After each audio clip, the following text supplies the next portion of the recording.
Negative powers, negative exponents. That's what we're talking about here. See the rule? Negative powers make the thing flip to the other side. Let me write it over here for you.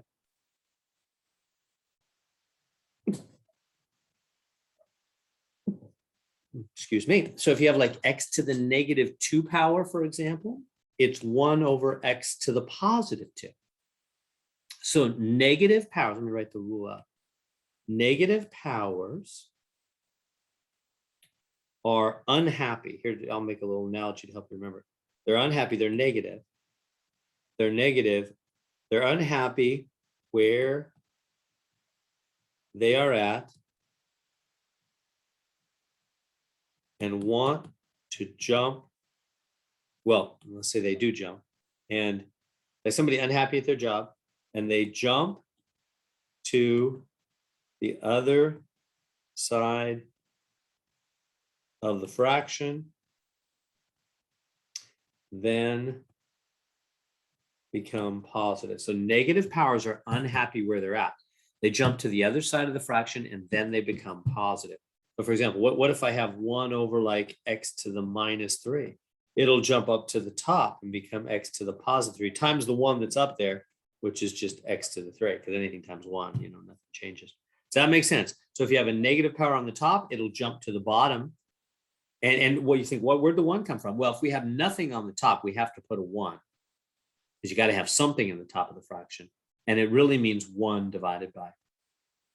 So it becomes positive 2 on the bottom. If it starts on the bottom and it's negative, it'll jump up to the top. So negative powers are unhappy where they're at and they want to jump to the other side of the fraction. And then they become happy. Then they're happy at their new job. They become positive. So let's try this one. Y to the minus p here. Well, it's a negative power, so it's going to become 1 over y to the positive p. Does that make sense? Negative power. It's unhappy where it's at. It jumps to the bottom, and then it's happy, becomes positive. Where'd that 1 come from? Well, that's what you do. You put it underneath a 1. All right, we got it. So now let's do this next one. 10w to the minus 12. Well, it's unhappy. It's going to become 1 over 10w to the positive 12, right? No, not quite. Be careful there. Well, that's what you said, right? Negative powers, unhappy, jump to the side. Yeah, but the 10 is not under the influence of the negative 12. In other words, the 10 is staying on the top. Only the w goes to the bottom and then becomes positive. That's the true answer. You see the deal? Now, if there were parentheses here, then both the 10 and the w would be under the negative 12 power. And they would both jump to the bottom and the power would become positive 12. That would be true, but there are no parentheses, which means only the w is being raised to the minus 12 power. So you always have to be really clear who the power is on and who he's not on. So the minus 12 power is only on the w. So only the w is unhappy and it'll jump to the other side, become positive power. The 10 says, I'm good right where I'm at. In fact, what's his power? Invisible 1. You can put it on there if you want to. There's no need to really. But anything not showing their power has an invisible 1 power. Anyway, the point is he's good. He's just staying right where he's at. He's not jumping down. He doesn't have a negative attitude. He doesn't have a negative power on him, right? Okay, well, what about when you got it on a whole fraction? Well, they're both unhappy.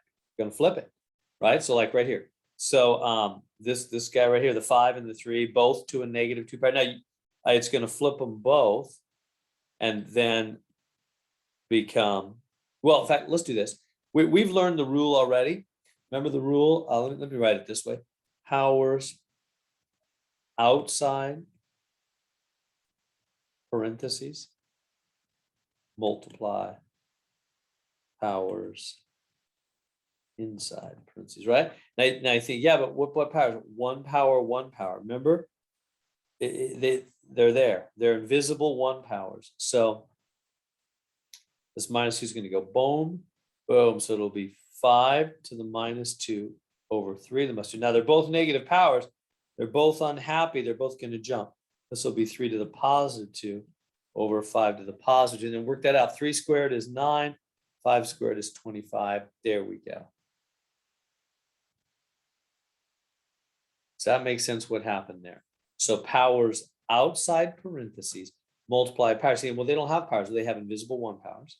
And then negative powers are unhappy where they're at. They want to jump to the other side. And after they jump, they become positive. And then 3 squared, that means 3 times 3, which is 9. And 5 squared means 5 times 5, which is 25. Let's try this one down here. So this negative 3 power is going to multiply that. And this 2 has an invisible 1 power. So remember, let me write that. Any item inside the parentheses not showing its power really has a 1 power. So you got to give it a 1 power, right? Anytime you have things inside parentheses not showing their power, they really have a 1 power. So this negative 3 goes boom to the 7 and to the 1 power invisibly on the 2. So that's x to the minus 21 over 2 to the minus 3. So that power multiplies those other powers. And then this guy's jumping up, this guy's jumping down because they're negative, right? The parentheses are going, once something from the outside of the parentheses goes in, the parentheses vanish. Powers outside parentheses multiply powers inside. Now, negative powers are negative. They're unhappy. Where they're at, they jump to the other side of the fraction. They're both negative. They're both unhappy. They both jump to the other side of the fraction. Then they become positive. And then 2 to the third is 8. 2 times 2 times 2 is 8 over x to the 21. There we go.